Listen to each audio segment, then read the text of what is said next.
వచ్చింది. లోక్ మిస్టర్ భగవంత విషయం ఏమంటూ సూటిగా చెప్పు. అసలు విషయానికి వస్తాయి మిస్టర్ గౌతమ్.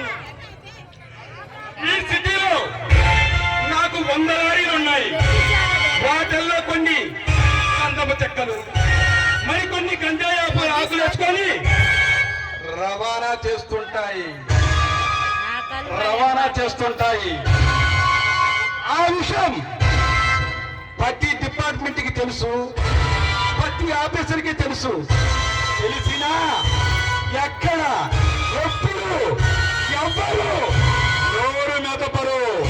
ఎందుకంటే ఆ ప్రభుత్వం వాళ్ళకి నెలకి 65 రూపాయలు చాందీగా ఇస్తుంటే ఈ భగవాన్ వాళ్ళకి నెలకి 3 లక్షల మామూలు పంపిస్తుంటాడు.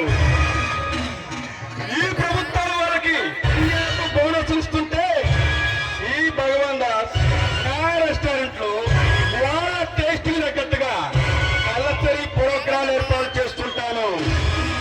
ప్రతి మనిషికి ఓ టేస్ట్ అనేది ఉంటుంది.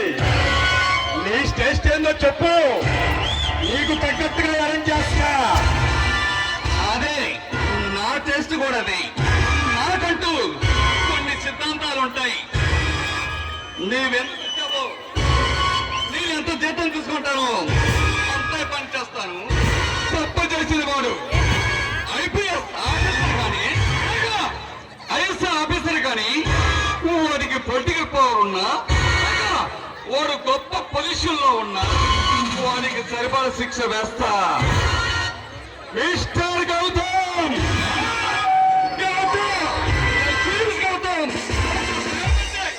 ఏమనుకుంటున్నారా మీ దృష్టిలో? ఏమది మీరు నడిపే దొంగసాల బట్టి అనుకుంటున్నారా? మీరు నడిపే బ్రోకర్ ఆఫీసర్ అనుకుంటున్నారా? మీ ఇష్టం వచ్చినట్టు చేయడానికి. ఈ సిటీలో